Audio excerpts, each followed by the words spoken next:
Just before we begin the video, I'd like to tell you about a free beginner jazz guitar course which I have available for anyone that is new to learning jazz guitar. I've put this jazz guitar course together to break down jazz guitar in a coherent and structured way.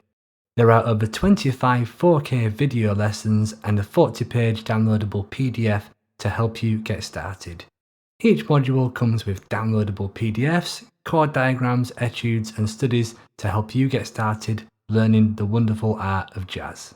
In this video, I'd like to discuss ear training. I'm going to give you 3 different levels of ear training, so you're going to have access to ear training no matter where you're at. If you've never done any before, then I'm going to give you some exercises as a beginner, and if you're a bit more natural or if you practiced it a little bit more, then you might want to jump in at intermediate or advanced exercises. Let's get into them. The first type of ear training is great if you're a beginner, and this is a type of ear training which involves having a guitar in your hands. Having a guitar in your hands obviously makes it much easier than not, because you can check anything that you hear just by playing it. The most important thing that you've got to consider here is to not give up and to keep going with it. If you are a beginner, you're not going to get things right the first time. There is a lot of trial and error, so sticking with it is absolutely essential to progress. No one finds it easy at first, or at least most of us don't, unless you've got perfect pitch or something. So when you've got a guitar in your hands, there's 2 types of ear training that you want to do. One is working on chords and the other is working on basically pitch, melodies and things like that. So if you're completely new to it and you've never done any type of chords or anything like that before, then the best thing is to really kind of put on a recording, not of a jazz song really, but of kind of anything. It could be a Beatles song, it could be a pop song, things that have chords like this, and just see if you can figure out maybe a small section of the song. You know, you can maybe put 10 seconds of an intro in, see what the first 2 chords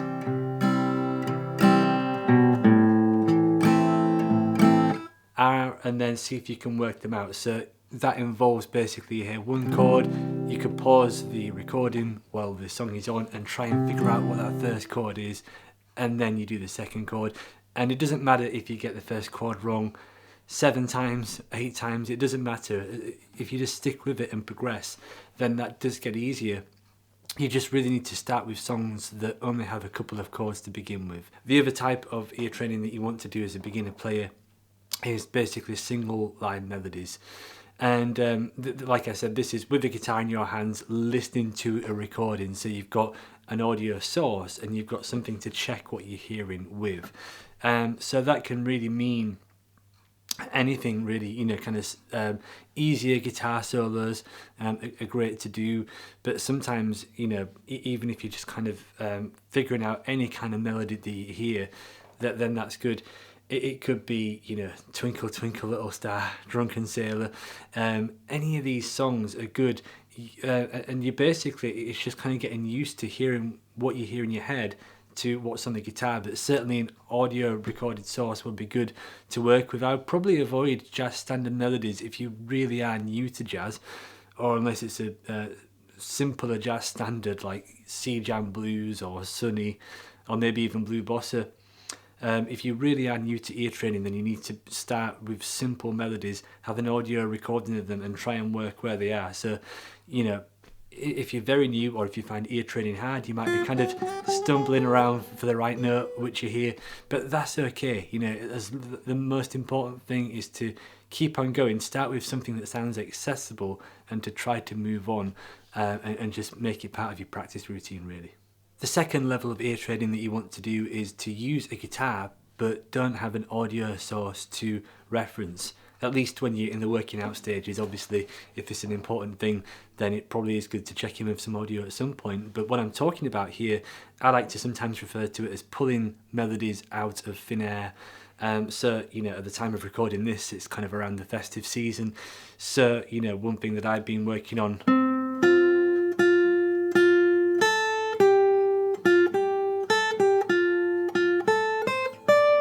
you kind of, you get the starting note and then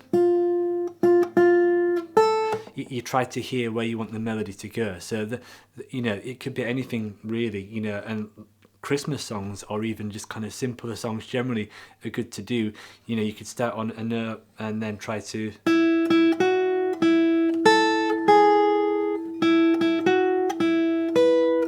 So I'm only using what I hear in my head as kind of a reference there. I'm not using any audio recording. So any melody that you can do like that, like Happy Birthday, but start it on any fret.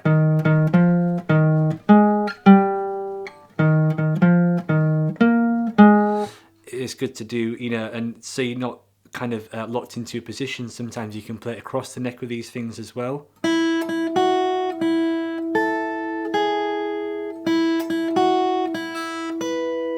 So those are simple melodies, but what you can hopefully get the idea from there is that I'm trying to hear where the next note is and find where that is on the guitar. Now, of course, you know, I've been doing this a while, so I can get most of those things pretty easily. You know, probably will make more mistakes than what I just did then usually.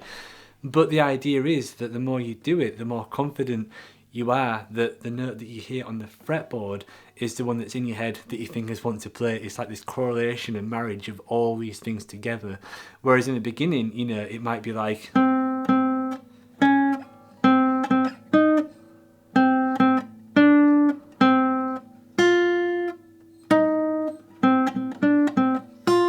you know, me imitating what it would be like when I started it. You might do that, and then after a while you just kind of build trust and relationship with your fingers, which all helps when you're doing something like improvising, because that's fully about embracing that process. The second type of ear training that you can do without an audio source but with a guitar in your hands is to simply take a melody but try to hear what chords could be around it. So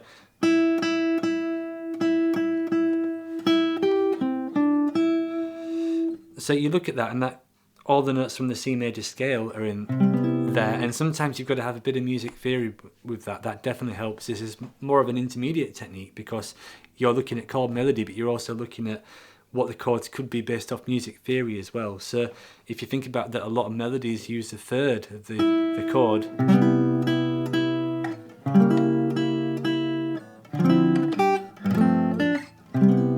You know, it's when you start to hear possibilities like that. But obviously harmony is a very kind of open thing, so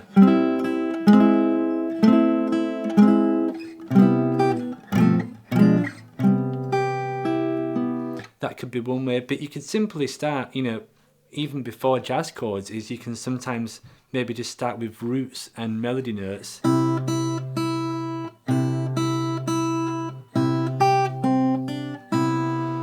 And then you hear that that could all be over a C chord, but you could also...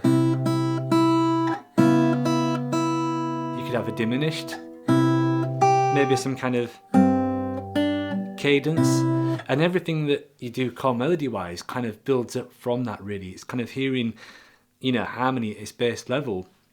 But it's a good audible exercise. It's different from what you normally do when you put a chord melody together, where you just maybe look at a real book and you try to harmonise with the chords that are on there. You're trying to use your own musical initiative to try and hear what progressions are. And the good thing about that is it's not being dictated or premeditated by looking at chords which are on a chord sheet. You're just simply kind of going with what you hear. And it forces you to kind of have a better ear for the melodies and you know, solo arrangements and things like that. The final level of ear training that everyone should try and do is to try and work things out without a guitar in hand. Now, this may seem like the hardest, and indeed it is by far the most challenging because you've initially got no reference, but you know, you can obviously start some of these exercises with a guitar in hand, and then as you progress, then you could obviously try and not use a guitar. That would be the, you know, the systematic way to do it. So for example, something like if chords are major and minor, if you hear chords, major chords, so if I play a chord to you now you've heard major chords and these are minor chords. You know, if I say what chord's this, then you know, you may know that's a major, but if not, you can use a guitar to work that out. But ideally what you want to be able to do is to try and hear a chord and know if it's major or minor without a guitar in your hand. A great way to do this is if you're ever walking through a town centre or something like that and you hear buskers, then see if you can work out what chords they're playing just from listening first, and then obviously if you walk past them or get closer, you can look at the hands and see if you recognise the chord shapes, and that's kind of a good way of doing that. So that's kind of, you know, the initial way you get started in working on pitch without a guitar. The other is, you know, all these kind of things that you tend to do in music college, which you can now quite easily do on apps, which is basically kind of like things like interval identification, recognizing chord progressions, recognizing chord types, things like that. I think I was using an app when I was away recently called Earpeggio, which was pretty good for that. And that is pretty tough, you know. It's interesting because as a teacher, I've noticed that some people can kind of, you know, get a guitar and work out chords to a song, work out a solo and things like that, but, you know, listening to intervals and saying, oh, it's a perfect fifth or a minor third, or hearing a chord progression without a guitar played on the piano in isolation and working out what each chord is and each inversion of the chord is actually a much harder thing to do. It's very, very good to do, and I think that, you know, the strongest musicians that you know will be able to do that. You know, most people will be able to get by without that level of ear training, but I think it's a very, very good one to do, especially if you're away from your guitar, or even if you're just kind of traveling, or you just want to make use of practice time without a guitar in hand. Then things like that, using an app and working on interval identification, are very good because it forces you to kind of really hear music in smaller forms. And you know, the problem is when you use a guitar too much, it becomes guesswork. You know, you're kind of always searching for a fret or always searching for a note, when really kind of the ultimate goal with good ear training is that you can get to what you hear quicker. That's where it's all about, really, and knowing what you hear, not having to guess what it is. You know, obviously we've all got to start somewhere, but that's where you want to get, basically, ultimately end up at being. You'll notice that I've not really talked about kind of writing things down and that kind of process of transcription that I'm actually very big on with students, where you work on jazz solos and you kind of write it down in notation or sometimes tab to begin with. That is all very well and good. That usually involves the guitar. And that is obviously something I recommend, but I almost feel like many of these things, it's kind of a video in its own right on how you should do that. Maybe I'll do another one exploring full jazz transcription, but you know, the basis for doing something like that really comes off these three levels anyway.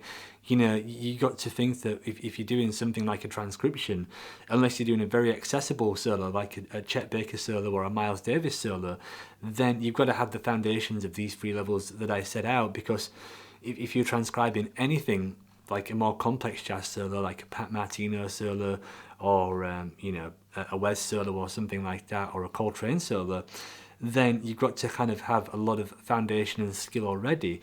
And, you know, before you even, you know, for example, if it was a Pat Martino solo, when you hear it, you're already kind of working on these things that I've talked about. You're probably already going to know if the chords is playing over a major or minor. You're probably going to have a scale reference. So when you actually, when your ears are developed that much without even having a guitar in your hands, by the time you've got the guitar in your hands and you're working out what the solo is being played, you probably have a very good idea already before you even play it. So that's why it's really worth kind of getting these three levels of ear training into your practice if they're not already.